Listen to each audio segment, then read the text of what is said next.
Are you wondering if you should get your child a diagnosis?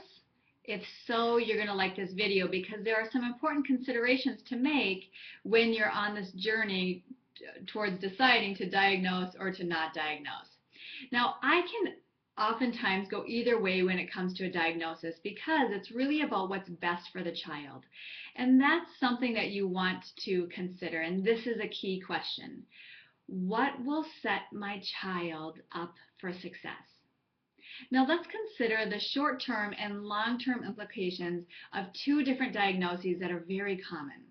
One of them is ADHD. If your child is fidgeting in the classroom, having a hard time focusing, causing disruption with the peers so that the teacher is having a hard time managing all of the kids, then that oftentimes will lead to discussion around ADD or ADHD. Now, of course, I'm simplifying it and there's much more to it. But with ADHD, it's really key to consider the short-term implications of medicine versus skill development. So you want to talk to your child's teacher and professionals on your child's team to see if one outweighs the other. One of the mistakes I see parents making when it comes to a diagnosis is trying to find the magic bullet to make everything smooth again. When really, with any diagnosis that comes from an educational setting, it's critical that we are addressing the development of skills in some way. So we can bypass the conversation about medicine and the side effects both in the short term and the long term, but what we want to consider is what are the implications for a child who has a hard time focusing? For a child who has a hard time managing their body, does he need support for his body? Does he need more movement, fidget toys, proprioceptive input that helps his brain pay better attention? Does he need a less distracting environment, to be moved to the front of the room, different sorts of breaks that help him regain his attention again and slowly building up the skill for paying attention? This is really important to consider because if a child has ADHD and they go on medication, that doesn't necessarily mean the challenging situations such as sitting down to do homework are going to get resolved. A child might be able to focus, but the skills behind homework are plentiful. There are things like organization, like regulating mood, like focusing for a certain period of time, taking a break, and being able to transition back from the break. Those are all skills that need to be addressed if a child has ADHD. The second diagnosis to consider today that's common is autism. What if your child has a high-functioning autism but doesn't have a diagnosis?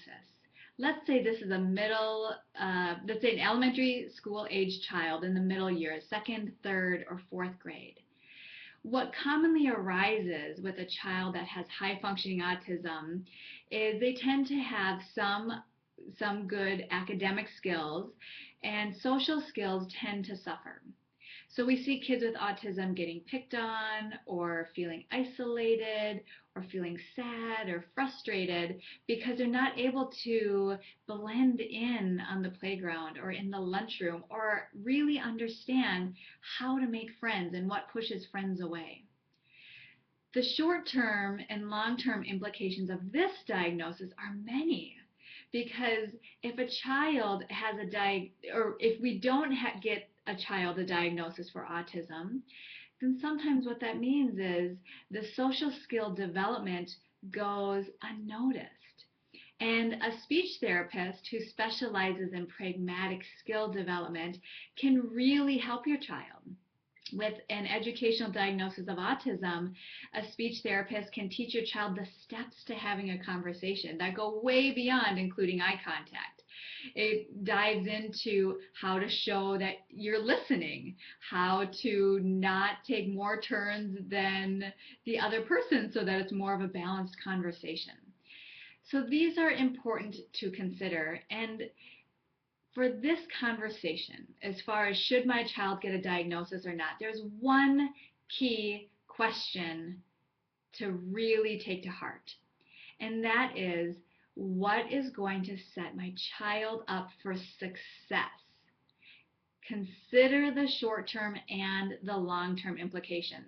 There are all sorts of resources out there that you can access if you're trying to avoid a diagnosis like ADHD or embrace a diagnosis like autism. What you do matters, so please be thoughtful, as I know you are, about this process. And I call this the data gathering stage. Talk to the teachers, talk to your friends, talk to other professionals to gather data on where your child is succeeding and where they're failing to thrive, because those are the gaps that we want to really fill. Now, if you don't feel like you have somebody you can talk to who understands what you're going through, you can always contact me. I offer a 1-hour Clarity Builder conversation. And what we do during this session is we assess, where is your family thriving and where do you need to grow in order to develop the skills necessary, whether that's your child who needs to develop certain skills for making friends at school, or if it's you as a parent who needs to develop some skills so that your child is a better listener and can be more respectful rather than lashing out at you.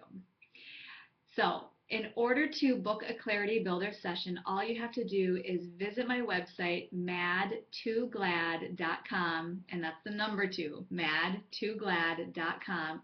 Go to the contact page and book a Clarity Builder session.